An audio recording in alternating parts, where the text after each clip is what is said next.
Corona virus की चपेट से उबरने के लिए लाख उपाय करने के बावजूद भी यूरोप और अमेरिका में संक्रमण की रफ्तार कम नहीं हो रही। जॉन हॉपकिंस यूनिवर्सिटी की रिपोर्ट के अनुसार रविवार को अमेरिका में कोरोना वायरस संक्रमण के 60,000 से ज़्यादा नए मामले सामने आए हैं। इसके पहले शनिवार को अमेरिका में करीब 83,000 मामले सामने आए थे। यह एक दिन में अमेरिका में दर्ज हुए कोरोना मरीजों की सबसे ज़्यादा संख्या है। उधर फ्रांस में भी रविवार को कोरोना वायरस के रिकॉर्ड मामले दर्ज किए गए हैं। पिछले एक दिन में फ्रांस में कोरोना वायरस के 50,000 से ज़्यादा नए मामले दर्ज किए गए, जो संक्रमितों की संख्या में एक दिन में रिकॉर्ड वृद्धि है। ब्रिटेन की नेशनल हेल्थ सर्विस के अनुसार पिछले 24 घंटे में कोरोना वायरस के 23,012 नए मामले सामने आए हैं।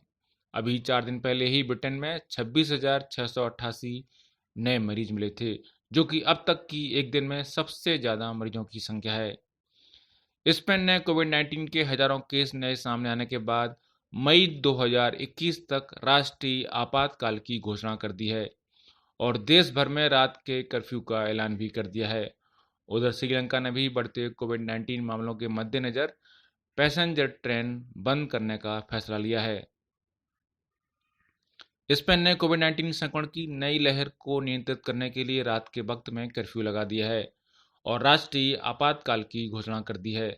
स्पेन के प्रधानमंत्री पेड्रो सांचेज ने कहा कि रात 11 बजे से अगली सुबह 6 बजे तक कर्फ्यू लागू रहेगा, यानी लोगों के घर से बाहर निकलने पर रोक रहेगी। ये प्रतिबंध रविवार से लागू हो गए हैं। उधर श्रीलंका ने भी कोरोना मामलों में बढ़ती संख्या के मद्देनजर सबसे ज़्यादा भीड़ वाली 16 पैसेंजर ट्रेनों को फिलहाल बंद कर दिया है। स्पेन के प्रधानमंत्री पेड्रो सांचेज ने भी कहा कि आपातकाल के तहत स्थानीय प्रशासन विभिन्न क्षेत्रों में आने जाने पर भी प्रतिबंध लगा सकते हैं। उन्होंने कहा कि वो संसद से नए नियमों की समयावधि को बढ़ाकर 6 महीने करने के लिए कहेंगे, जो फिलहाल 15 दिन है। इस साल की शुरुआत में संक्रमण की पहली लहर के दौरान स्पेन में हालात बहुत चिंताजनक थे, जिसे देखते हुए ज़्यादा कड़ा लॉकडाउन लगाया गया था, जो कि दुनिया के सबसे सख्त लॉकडाउन में से एक था। इससे पहले अप्रैल में महामारी की पहली लहर के दौरान ऐसा ही आपातकाल लगाया गया था। महामारी की शुरुआत से अब तक स्पेन में संक्रमण के 10 लाख से ज़्यादा मामले सामने आ चुके हैं और करीब 35,000 लोगों की मौत हुई है। कोरोना वायरस संक्रमण के प्रसार के मद्देनजर गुरुवार को श्रीलंका के मुख्य मछली बाजार को बंद कर दिया गया और कई इलाकों में कर्फ्यू लगाया गया। इसके बाद रविवार को सरकार ने 16 पैसेंजर ट्रेनें भी बंद कर दी। सरकार ने कोलंबो के कुछ और हिस्सों में राजधानी के बाहर कुछ इलाकों में कर्फ्यू लगाया है।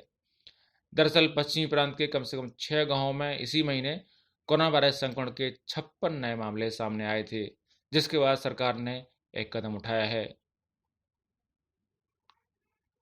जानकारों का कहना है कि इन दिनों पूरी दुनिया में संक्रमण की दूसरी और तीसरी लहर का सामना किया जा रहा है। ब्यूरो रिपोर्ट, पत्रिका टीवी।